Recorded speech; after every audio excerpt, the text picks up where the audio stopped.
This is gonna be juicy. What's good? My fellow peasants, how you doing? So I want to do a video, a series, a little 5-parter, and I hope I could do these as articulate and concise as I can, because I've got so many notes, about 15, 20 pages on the philosophy of chaos. Chaos. I must kill chaos. No, because ever since Final Fantasy 1, the arch nemesis that spawned the Warrior of Light, this revolving theme between the duality of order and chaos it's existed. I mean, it's a very common theme to villains, and that's really what I want to do in this series, is go through all the Final Fantasy villains and see beyond just the base assumptions of them being evil, and more try to look at what was foundational. Well, why were these characters spawned? And what did they mean? And in some ways, how did the villains actually aid in fixing the systemic issues that those worlds presented to us? And I particularly wanted to do this, especially since Final Fantasy Origins came out, which is going to be a really weird adaptation, a bold new take on Final Fantasy 1 chaos. And just to see how cliche it was, how much of a meme it became. It started giving us the vibe that it was really tropey and one-dimensional, and indeed that is what Final Fantasy Origins could end up being. It may be a really lame, naff retake on the FF1 story, but my hopes are, if they want to make this both a story and a Dark Souls Neo-like gameplay experience, that they add some sort of new context, some new narrative on Woe, who is such an established character across the series, especially when you start looking into the multiverse elements and Dissidia and the A worlds and the B worlds and how these heroes come into these different worlds. And we've really seen this getting expanded more.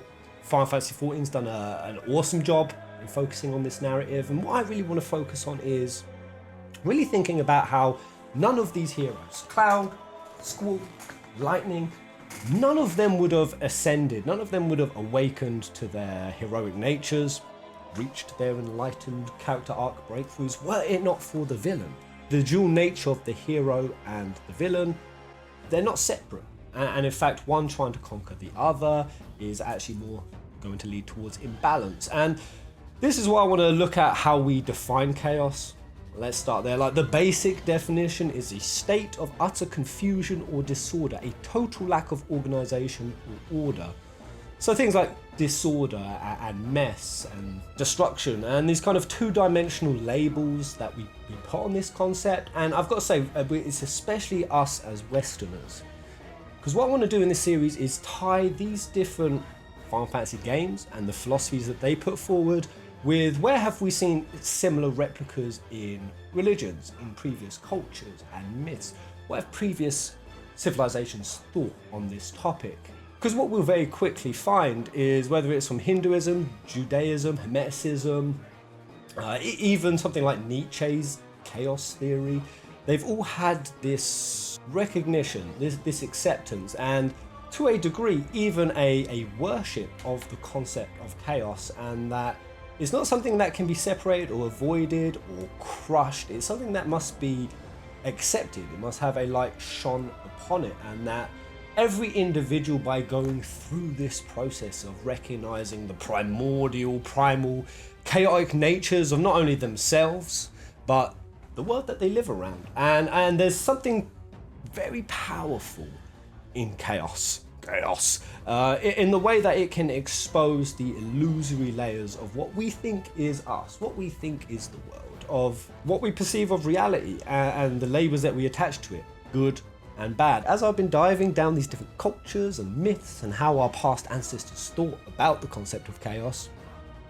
a lot of them had much more mature views than we have now, and the inseparable nature of chaos, the purpose of it.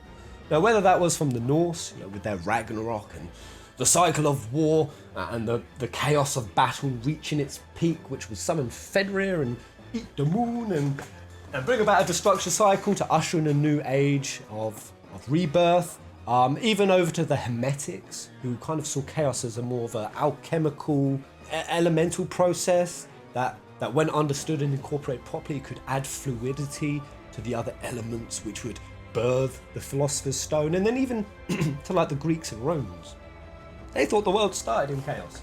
everything was primordial chaos. I mean, this was Hesiod's view on it. In the context of the cosmogony from the Greeks, Hesiod's interpretation of chaos was it was a gaping void above the earth that was created when earth and sky were separated from their primordial unity. The same kind of duality and separation that we experience in ourselves between our egos and our natural selves, between the illusory narratives that we create versus what is actually freaking real. And yeah, passages in Hesiod's theogony suggested that chaos was located below the earth but above Tartarus. And primal chaos was sometimes said to be the true foundation of reality. That by embracing that is how truth of the world, our role in it, who we are could be uncovered. That was very much backed up by a dude called Heraclitus. I'm hoping I'm getting all these notes in the right order. The philosopher Heraclitus really thought that, and Hesiod in his theogony said that chaos was the first thing to exist. That chaos came to be, but next and born out of chaos came Gaia, Tartarus, and Eros. Some of the gods that they associated with life and the creation of the world. Now, definitely born from chaos because it depends which interpretation you're looking at. Unambiguously and most certainly was Erebos and Nyx, which was night and... what was Erebos? Erebos? Darkness. Deep darkness, shadow. That was Erebus, and yeah, his bro was Nyx, the primordial deity of night. And then from Erebus and Nyx were born Ether, and Day, whom she conceived and bore from union in love with Erebos. So the union of light and dark was very much understood by a lot of these ancient cultures. And I think it really reflected in how their gods behaved, that they weren't self-righteous, perfect, all-loving, all-compassionate, controlled beings. A lot of them were nutters with deep-rooted flaws. A lot of them cheated and stole. Some of them were very petty and selfish and jealous and greedy. And yeah, just so many of these deities reflected some far more what we'd associate as mortal, human, oh god, Tasha's back, human qualities. Hello. Hello, Liska. Yeah. Hello, Night Doge. Chaos Doge. You filming? Yeah. Oh, you're not live in? No, I'm filming. Oh, okay. Are you done? Can I carry on the video? Now you're taking the piss. That's not to say, no, like the Vikings with all of their sometimes very nutty gods that they deified or kind of use these deities to justify these more selfish, lower traits of humanity, but they kind of more used them as examples, and that's why there were things like punishment and consequence, cause and effect, and we'd have all these different tales of gods battling each other ideologically, some trying to impose systems of order, and again, others inserted in there for chaos. And I will be talking about Loki, because Loki, especially with the TV show, is so much on my mind, especially coupled with Hinduism. And Hinduism is very fascinating because they very much embraced in some of their ideas of Dharma. And these aren't my words. This was a really cool article that I saw someone breaking it down like an essay. And they said that unlike Judeo-Christian society, Dharma traditions in Hinduism are very comfortable with chaos. However, too much comfort with chaos coupled with a lack of discipline could often lead to a false sense of security and could be exploited by hostile forces within or without. But Western society has for a very long time, I think we see it in our post-Christian world now, that it was very slow at changing, accepting these kind of elements. And it's still very largely true. Christian society never faced existential threats the way Hindu society did. And further, it fattened itself on the blood and sweat of various colonies around the world. To top that off, most dangerous, in the post-colonial period, it has injected sundry constructs into Christian societies, which have been ingrained for so long that they seem like universal traits to us now and universal ways of things working. And this is why I'm going to be going into some very touchy subjects, even areas, because I think it's going to be a 5-part. I want one of them to be sexuality, the way we perceive it, the kind of very hyperbolic dialogue going on around that now, and how actually when you look at it, we're not as socially mature as we think we are. We tend to think that we've come very far from the primitive barbarians and clueless fools that we were thousands of years ago. But realistically, there was a much more focus on trying to create a system that wasn't so rigid that so many individuals fell between the gap. And there's a big debate between how, who, and what determines the organizational structure of a society versus approaching the world at a more individualistic standpoint. I think we're even having that debate now with COVID. You know, there's so many people who focus on individual values and other people who focus more on the collective issues. And I think most of us can kind of sense intuitively, especially if you're in the West, that while we have come super far as a species, we're more evolved than we've ever been. Technology and the social narratives have never been this complex, and you know, we have more than we've ever had, and yet there is a plague of depression and misery and isolation and loneliness, and a void that is not just being ignored, but being purposely manipulated. And I think that's why we're seeing right now, with the birth of the internet, we're seeing so much chaos in the social narrative. There is so much divisiveness and hostility and warring of ideologies going on, and I can only see it as a reflection, just like, say, Kefka.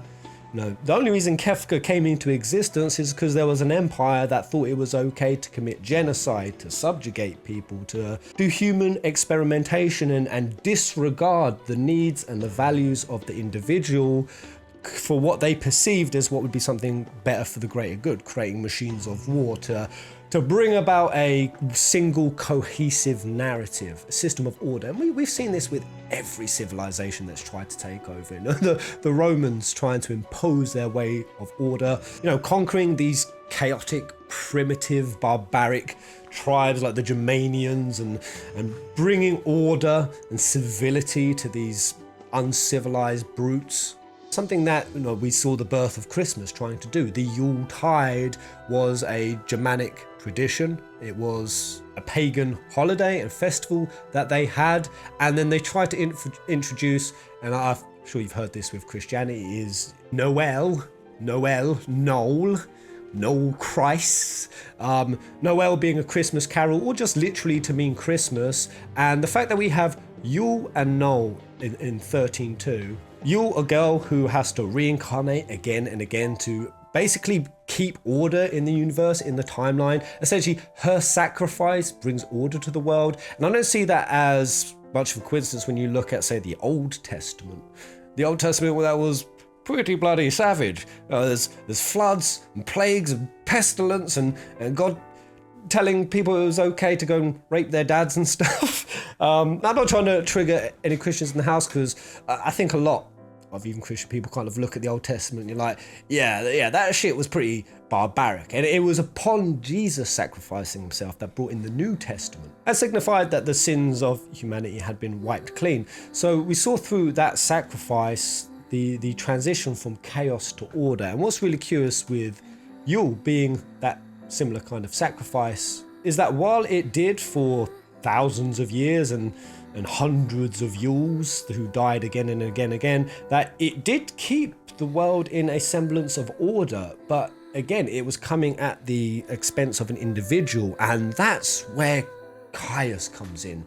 Chaos is there to represent the individual. Chaos, just like Loki or Shiva, these gods of chaos who are here to hold up the mirror of illusions, often to embody, like Loki would, to embody the more sickening and dark and more mischievous sides of ourselves. And that's why Loki, just like Shiva, these chaos gods, while they were deified and had huge prominent roles in the cultures that they existed in, they were also shunned a lot.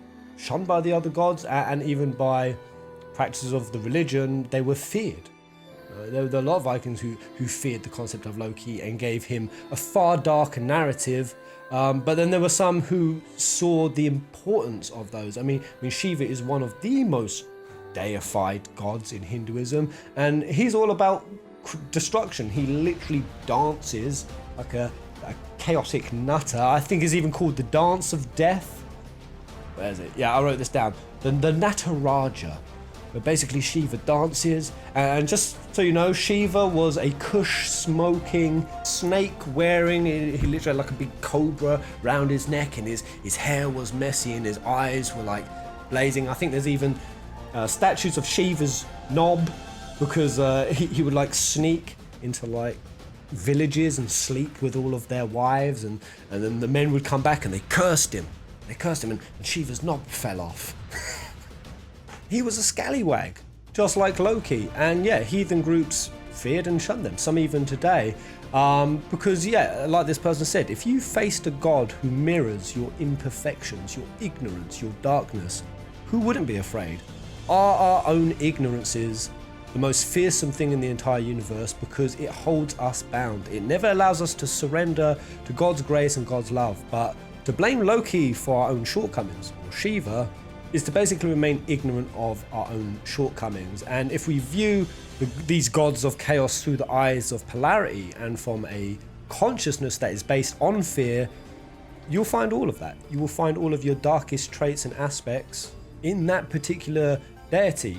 Loki, Shiva, they had unpredictable and untrustworthy natures who acted out of line with the orderly and structured lives that had been imposed on the world, and even the moral standards and beliefs. And if any of those moral standards or beliefs are too rigid or too unadaptable to an ever-changing society, because that's the thing, you can impose one system of order and then 4 generations later, you know, everything that built up that particular system of order, which emerged out of chaos, it becomes irrelevant. It will be exposed. Order will always be exposed by chaos, wherever that particular strain of order isn't airtight. And that's the thing, there's an argument that no system of order can ever be completely airtight, because the world is always evolving and always changing. It doesn't matter if one king in the 12th century found a system of peace and order with surrounding nations that seemed pretty solid. It's going to mean jack shit 4 generations later,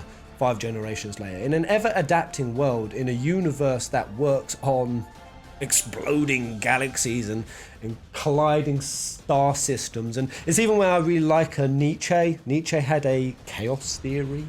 It's very similar to like a butterfly effect. Like if you step on a butterfly in California, it causes a tornado over in Texas or whatever. Actually, I think it was a metaphor for this behavior is that if a butterfly flaps its wings in Texas, it can cause a hurricane in China. Chaos theory is a branch of mathematics focusing on the study of chaos, as well as it being a mathematical formula. He also had a theory on how this worked on a emotional and social level, and that is by understanding that what is perceived as chaos and sometimes labeled as villainy, mindless violence, or just mindless events happen, that even within chaos there is a system of order, that even the most irregular and paradoxical of states, and 13.2 had all the paradox natures. That's what Caius was here to do. Caius was simply trying to save you. He was simply broken by witnessing her death again and again. And he went from being a guardian that was there to essentially protect you, and for a long time did accept that she had to die for the system of order to stay in place. But eventually the darkness of that just got too much, and the fact that there was that dark flaw, that order could only happen if there was others who had to suffer for it. It's like our capitalist system now.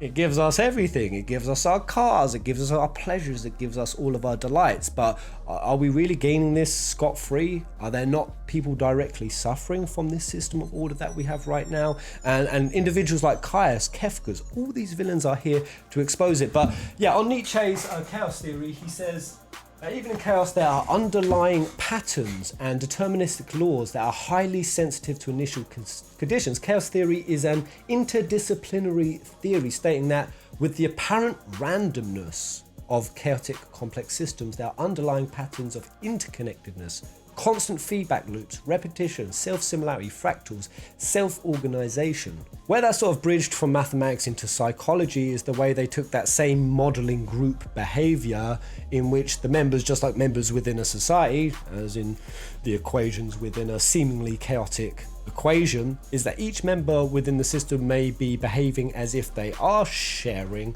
the collective dynamic, but that within it there will be individualistic degrees, and that within those individual dynamics of those members, each individual reproduces the group dynamic in a different scale, and from that chaotic behavior of the group is reflected in each member, aka the blind spots or the faults that we each individually contribute to the whole will sometimes find its way of channeling in more predominantly into specific individuals. This is why I started thinking of like Ardyn. You know, Ardyn was pretty much, at one point at the start of the game, before he became corrupted, he was pretty much Jesus. Ardyn was pretty much Jesus, had the power to go around and heal and literally absorb the darkness, but by doing it, it went within himself. And then as Somnus and the lines of the Lucis Kings attempted to impose a world of order, a system of order, what we saw is that darkness culminating, channeling into Ardyn, and we saw he was the culmination. That's what Final Fantasy does. It uses these exceptionally over-the-top and dramatic villains, like all villains in all fantasy mediums, really. Like, they become the embodiment of the impure and fucked up elements of the order. In fact, we actually even saw it with the Kingsglaive. Like, you know, Regis was trying to keep just the city safe, and by doing just that, he was kind of neglecting the rest of the world, and that's why we saw the Kingsglaive. Even Libertus, freaking Libertus, like turning and going on the other side of the protesters, even against Nyx, and all of that was just a byproduct of something that had been deeply flawed with that world for a very, very long time. I mean, ultimately, it was Bahamut nicking everyone's free will and being a total dick in a crystal, and Ardyn wasn't actually the one causing the world to be a darkness. And that's why, god damn, I can't believe we didn't get the final DLC. For anyone who doesn't know what the final DLC it would have been Ardyn actually teaming up with Noctis. There's a little scenario where Ardyn basically is going to die, or has a choice to die, that's it, and Noctis decides not to sacrifice him. Even though by killing Ardyn, the blight, which we're going to have a blight in 16 as well, would have been completely eradicated. And Noctis has the chance, but Noctis recognizes in that moment that no system of order can come at the sacrifice of an individual. And that's, of course, a very dramatic thing. You know, most of us would say, oh, if we had to sacrifice one person for millions to live, then it's a fair trade. But there is something flawed in that ideology, because when does it stop, and how many individuals is enough? And what Noctis recognized, just like when Ignis died, and he was like, not having it. He doesn't sacrifice Ardyn, and what Ardyn then does is he bows to Noctis. He realizes Noctis is actually a true king. And then Noctis gives Ardyn the power of the kings, the ancestors that betrayed him, the corrupt system that had made Ardyn the victim, and Ardyn then takes the power of the kings, goes on the other side, and while Noctis beats Bahamut in the real world, Ardyn and the kings in the other. And that brings about a true resolution, a true harmony of chaos and order in that world. And that ties so beautifully what this person was saying about the gods of chaos, Shiva and Loki, is that it was by seeing those gods of chaos for what they really are, the same way what Noctis saw Ardyn for what he really was, beneath the surface labels of villainy. That is what it means to leave fear behind, to surrender limited ways of thinking and broadening perspectives to one that embraces polarity and duality. And yeah, going back to FF1, the fact that Chaos was our villain and Chaos birthed the Warrior of Light, that's what I hope they do with Origins, that Jack, who is nothing like a Warrior of Light, he's an obsessed, very angry man. I mean, literally, Nomura said, the concept of FF Origins was him thinking, what if we did FF1 but did it from the slant of a very angry man? And that's what I would love to see, is the clear chaos and disorder that we see in Jack's personality actually leading up to be the Warrior of Light. Or if not Jack becoming Warrior of Light, maybe he becomes Garland. I've seen this idea floated around a few times, and with all the trippy time travel that happens in FF1, it certainly seems possible. Because even in the trailer, the way that Sarah spoke about Garland, she was kind of speaking about it in a positive light. Like kind of, hopefully he could be saved, that he was once an honourable dude. So I definitely see the role reversal going on. Wolbing, emerging from an angry man possibly, and Garland, a villain who emerged from originally being someone who was trying to also fix the world. So we definitely have the building blocks with it. And I'm not going to put my hopes up, or get my hopes up, that they're actually going to deliver anything in terms of a good philosophy or story, but they definitely have the opportunity to. And anyway, you may have noticed I've got a slight haircut. I've changed my tee. There is a reason for that. I am coming back 2 weeks later. I'm sliding this into my edit because, as I was saying 2 weeks ago, I was getting really inspired by the Loki TV show. So if you don't want spoilers for that, I'm going to be talking about it. Flee if you haven't seen episode 6 and you want to hold out. Because as I was talking about and really focusing on chaos being a representative of the individual, and order a collective, and that sometimes that system of order can seem the best option for the collective, but that is kind of necessary, that it always has to be prodded and tested, probed and adapted by these chaotic individuals. Well, as I then got into this watching episode 5, and even just the coincidence that I was speaking about Caius, because in episode 5, as Loki and Sylvie are going to find the big bad baddie, challenge the thing that's been keeping, which we know is Kang now, the single sacred timeline. A Kang who kept that in place so that the world didn't spiral out into a multiverse war, and other evil Kangs and conquerors and tyrants could, again, come through the void and try to impose their system of conquest and order. And this is what I've really loved about the Loki TV show, is they haven't just doubled down on the Loki that the MCU has created. They've actually kind of taken back some of the core elements of the original Norse god Loki, and that did include him being cross-gendering, bisexual. Like, it's so funny that was even enough to break so many Marvel fans' brains. They're like, oh my god, this is more third wave liberalism gone wild, snowflakerism. And it's like, no, it fucking isn't. No, it isn't. It's just them bringing something that was core to Loki's character, which was to challenge people's perceptions on things, and that even including sexuality. To see all these people with like set definitions of what sexuality is and what's the wrong kind and the right kind, I think it is perfect that Loki challenged it. And they didn't even do it in an overwhelming way. It wasn't really in your face in the episodes. You see Loki and Sylvie fighting up against that Lilith, which was that big creature made out of shadow and chaos and whatnot. To see them go to challenge it, and then classic Loki comes up. A Loki who, rather than going around creating mischief and chaos, he sort of realizes that he's always hurting the people he cares about, and he goes off for, hundreds of thousands of years, more or less into isolation. And he's the only Loki who, in his long periods of being a hermit, was actually kind of able to realize that self-preservation and individualism is also deeply flawed. And to see the first Loki, again, a chaos god, when he comes in and, oh my god, this scene, man,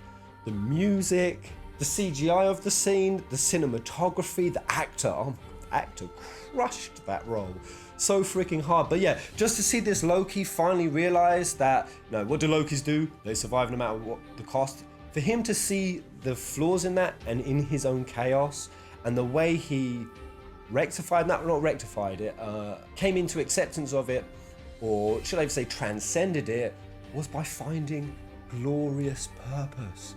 He found a purpose beyond just himself, beyond just his own selfish whims and desires. Essentially, all of these Lokis were condemned to playing a role by a system of order. They weren't able to make their own choices, and that's the flaw of order. When order imposes on that free will, it denies people purpose, their own organic, self-discovered one. Arguably, that's why that Loki, as he's facing down his death in the last moment, was so hysterically elated and laughing, because he'd finally figured out who he was or what he could be. I think that's the main takeaway. Because yeah, then the other Loki, our main one, says, I think us Lokis are more powerful than we've ever been led to believe. So that really just fits so thematically tight. And honestly, even the way that scene parallels what I'd just been coincidentally talking about, Caius. I mean, the scenes are almost like the same. Not only do they kind of look similar cinematically, but even what they mean was kind of the same. Because yeah, just like classic Loki had found purpose, and that gave structure and meaning to his chaos, that's exactly what was happening in Lightning Returns at that point. Bunavelza was destroyed, Lightning had become the new goddess, and was about to create France. Go and put humanity in France. But in those last moments, Caius had come to accept his own chaos as well, and that he was going to remain a guardian in the Chaos Realm with all the other Yules, and that he had found his purpose. He had accepted chaos not for his own self as a weapon to wield against others, but he was actually going to become a guardian of that realm, so that other souls, other beings that fall to chaos, essentially he becomes a guardian of them, using all the darkness and hardship that he's had to lend it as a torch to others. And that included all the other Yules, but more specifically, and this is where the point about the individual comes in, is he gives Noel his Yule, the one that he knew from his timeline, and says, take care of her. Even that is pretty potent when you think about it. Like giving Noel his specific Yule, because it was kind of, again, the recognition of the individual. The Yules were more like a concept, they were like a thing, something that was being used in this world's order. But by giving that specific Yule back to Noel, it was kind of recognizing that Yules weren't things, they were individuals, and that they had the right, it was their freedom, and that they deserved to live their own life. Find love, find meaning, find purpose. And so yeah, Caius in that point finding his purpose. And then we got episode 6, where we meet Kang, who was such a crazy, quirky, awesome character. And oh my god, this being the new MCU villain going forward, I mean, the scope of it's so massive. I think that's what a lot of people are kind of hating with it. Like, it's even thrown the MCU and their fans into chaos. They're like, oh shit, the whole thing's got nuts. Doctor Strange and the multiverse of madness. Like, the whole thing has spiraled out now. But to see what began that spiraling point, after finally revealing to them that the reason he had created this timeline was to basically protect the multiverses from himself, from other Kangs and other tyrants and conquerors who would start multiverse wars, that's what he feared most. And he presented them with 2 options. Loki and Silver could either become the new gods, basically replace Kang, and try to do a better job. Now, if you think this system of order is so rubbish and crap, even though it was kind of essential, you guys do a better job. And he was willing to hand over the reins of power to them. The second option was, you can kill me now and cast the world into chaos. And to see that the distinction, the thing that got the 2 Lokis, Sylvie and our main one, fighting, was our Loki recognized in that system of order, while not perfect, and while he had suffered at the hands of it, suffered a boatload, and everything he had done, everything he had gone through this show was to get to this point where he could break the system of order that had basically victimized him his whole life. But he recognized, crap, this is bigger than us. This is bigger than, he turns to Sylvie and he says, this is bigger than our individual subjective experience. Or something like that. It was something similar to that. But then Sylvie doesn't accept it. Her thinking is, no, this whole system is a violation of free will, and she can't move past what it's done to her.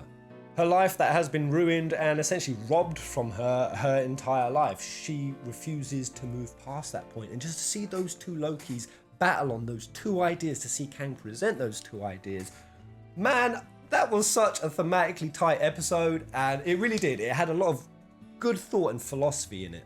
And it kind of begs like a really difficult question, because you could kind of say, were Sylvie's actions justified, like to get revenge for all the things that had happened, or would you call it justice? That's the thing. Where does revenge start and justice start? Where's the distinction? What draws it? And I kind of see a parallel to freedom and choice in that. I was reading an article this week, especially with how much we're hearing the word freedom shouted on the internet. UK just had its Freedom Day. Everyone's shooting fireworks up into the air, and just even things like masks and lockdowns or social distancing, or any of the things that we've all seen emerge from this like COVID pandemic era, where what we're seeing is what people determine as freedom. And some of it is just so face palmy, and you can kind of see the way that people view freedom in more of a light of, freedom is the ability to make any individualistic, whimsical choice you want. Freedom is that you can do what you like, uninhibited, provided, I guess, it doesn't hurt someone else. But even that is a freaking fine line. There's a lot of people who don't even subscribe to that basic standards. A lot of people's idea of freedom is that you have the freedom to call someone an N-word or other racial slurs, or you can verbally say anything to somebody as long as it doesn't move into direct threats of violence or physical violence. Individualistic, narcissistic, self-centered, all about the self. That's how a lot of people yell and shout freedom, and that the needs of the collective are kind of second to that. And what this person was describing is actually the way that freedom used to be interpreted, the way it used to be understood in its more mature context, was freedom was something that could allow the collective, or every person within a collective, to make positive decisions unhindered by manipulation. Basically unhindered by any external forces that are trying to impose niche, selfish agendas of their own. It was basically that every person had the ability to follow positive, productive, healthy choices for themselves without those choices being hijacked. And what's so weird about that is that's exactly what we don't have in Western society. As much as we think we are the lands of the free and the pillars and beacons of freedom for the world, that's exactly what we don't have. And this person was giving examples even like the phone you buy, or the clothes you wear, or the beauty standards you ascribe to, or the way, or what you consider social norms. None of those are individually chosen by yourself. The phone you picked was ultimately determined by the company whose propaganda and advertising and the narrative of this is the phone you want, that they were able to subliminally hypnotize you into. And there's very few facets of society now in this capitalistic world that when you actually look at it, you can say that was an independent free choice I made there. And that's actually, choice is what we call freedom now. This confusion, this flip on the head that we have done between freedom and choice, it kind of parallels and revolves around the same themes of chaos and order, and the fact that we have been so duped by it, that society as a whole has become so hypnotized by it, just goes to show how fickle, how discreet, and how elusive and fine the line can be between these concepts, that you can easily be duped into confusing one for the other, because arguably they emerge out of each other. Choice and freedom, chaos and order, they are two sides of the same coin. Nothing is either good or bad, only thinking makes it so. And it's that thinking, it's that identifying aspect, because that is what humans do. We try to identify and compartmentalize and label, and we have to do exactly what's counterintuitive to our natures. And that is to understand both the things that make us comfortable and deeply uncomfortable. It is to go into the fiery pits of ideological hell where we have to fight against the instincts that humans, it is one of those leftover survival mechanisms. Something happened that made us unsafe. Our brains will constantly try to look for similar scenarios, and if anything slightly resembles it, we get the trigger. The trigger hits, and you instantly make a snap judgment and attach a label to something. Again, nothing is either good or bad. Only thinking makes it so. I think when you try to mentally compartmentalize your view of the world, when you're only trying to think it through, you're only going from the reference points that you already have.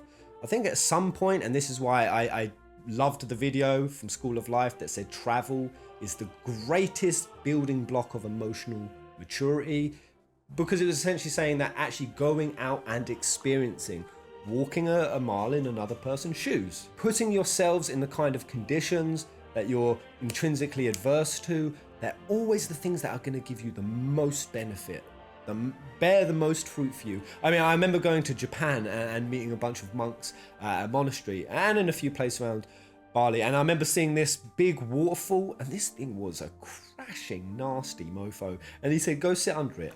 I did. I had welt marks on my back, and he said yeah, the monks come and sit under this for hours, and it's just like the gurus and the yogis and the mystic men of India and those who follow Hinduism. A lot of these other cultures have the notion of putting yourself through suffering rather than waiting for suffering to come to you, to go to it. Buddha said that suffering quite literally is everything. Life is suffering, and it's only by going into that the more juicy things emerge. And I think that's what those chaos gods were. I think that's why they have their importance, and ultimately that's what was able to create, I think, a much bigger scope of enlightened individuals, especially from the Indian culture.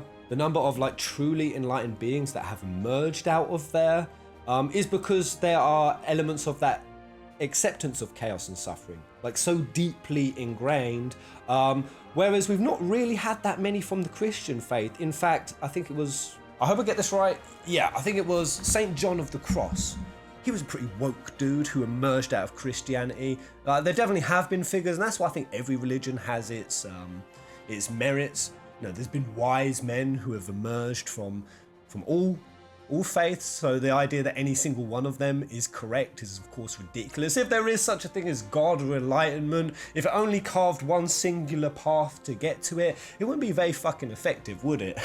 But the way that John the Cross described the entire process of uncovering the true nature of oneself is to basically close your eyes and walk into the dark, trusting only the intuition, the authentic voice that emerges from within. And that is such a parallel to many other teachers. Lao Tzu from Taoism, I love that book.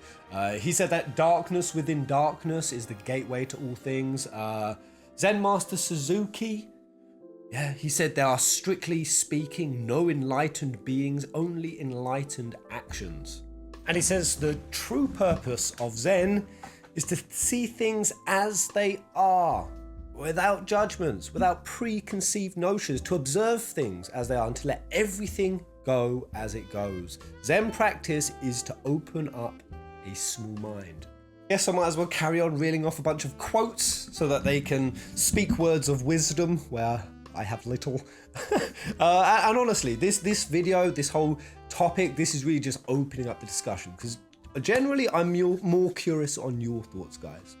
What lens do you view this through? What wisdoms have you accumulated over your time on this planet? Because honestly, I think between everyone's POV, of course, while some people's heads are up in the clouds and utterly nonsensical, I do think that within the entire collective consciousness, probably a mix of everything is the right answer. And I say that because this theory from Frederick Lenz, he says chaos theory simply suggests that what appears to most people as chaos is not really chaotic, but a series of different types of order and orders which the human mind has not yet become familiar.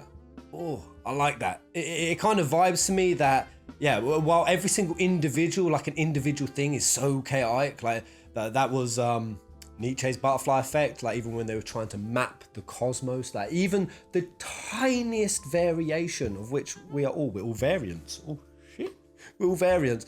That would be enough to spiral any kind of equation or calculation or prediction of the future totally out of whack. So any notion of trying to predict the future, to Nietzsche, became very clear that it was nigh on impossible.